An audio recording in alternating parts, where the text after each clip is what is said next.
Today we're going to have a look at some of the latest updates coming to version 16 of Gorebox. Okay, so I've already talked about how multiplayer is disabled until the release of version 16, and instead you will be able to play multiplayer in the future. However, multiplayer will be moving to a community hosted system, and GDev mentioned something about PlayFab and Photon. I guess these are like multiplayer hosting services. And also, yes, players will have to moderate their own communities. They'll also be able to have their own custom titles and badges, etc. Now, GDev did mention that PlayFab Access allows viewing player network data, so he strongly recommends joining only the communities of trusted people like friends or well-known YouTubers. For me, as a well-known YouTuber myself, if I can call myself that, I don't think I'm going to be someone who's going to host multiplayer servers because they are really difficult to moderate. So anyway, GDev once again confirmed that this marks the end of truly public multiplayer.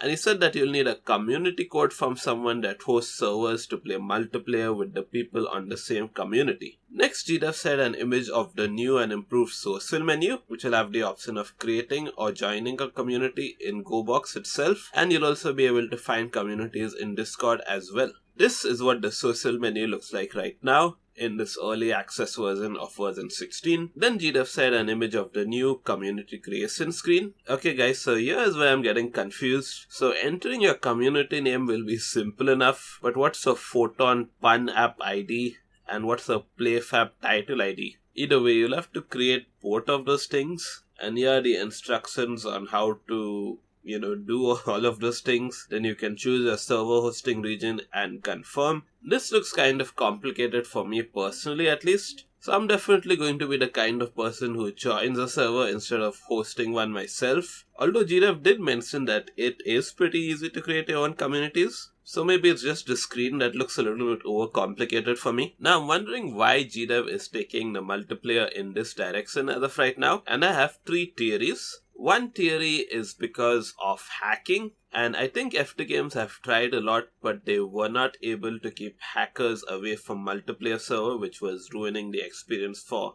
other non-hacking players.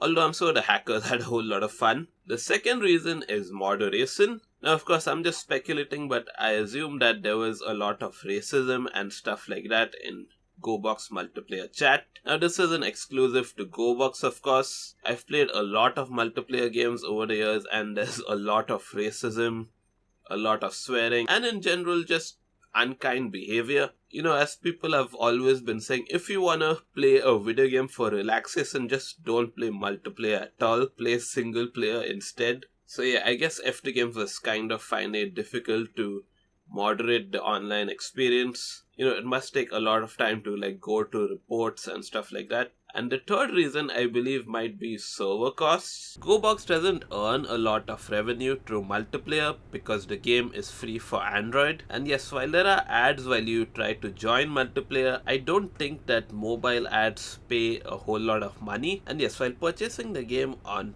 PC generates some amount of revenue, it's just a one-time purchase. There aren't membership fees to play online like in World of Warcraft for example, and there's no other in-app purchases like a lot of the other sandbox games have, and this is to avoid exploiting the younger fan base of Gorebox, I believe. And so that's yet another avenue where they're not earning a lot of money, and hence it's difficult for them to run multiplayer, I believe. And so yeah, these three reasons are why I speculate that GDev has decided to no longer officially host multiplayer servers. Now one thing I will say though is that I noticed that most players weren't even playing in the official FT Games multiplayer servers. They were mostly playing in the community servers anyway. So I'm guessing that most of you guys will be fine with this new change. And I'm guessing it might be a little bit more difficult to actually host a multiplayer server right now as compared to earlier. But I hope that this will reduce the number of hackers and just annoying people in general. So yeah, I guess we're going to find out in the future. Next, from the Gorebox Diary Telegram channel, we got an image of the main hall of the water park. And the screenshot isn't from the game itself, and the lighting will be a bit simpler in there. Next, Kabza shared some images of the new suppressors that will come for pistols, SMGs, rifles, shotguns, and machine guns. Apparently, almost every weapon will have one of these models, depending on the type, but there will be some guns with unique suppressors like the MAC-10 or the MP5. Next, Gorebox Diary has now hit 6,000 subscribers. So once again, if you want to join this Telegram channel, the link is down in the description. So congratulations to them. And in honor of hitting 6,000 subscribers, Sir Gerardo released the main view of the water park, which he's been hiding for over a year.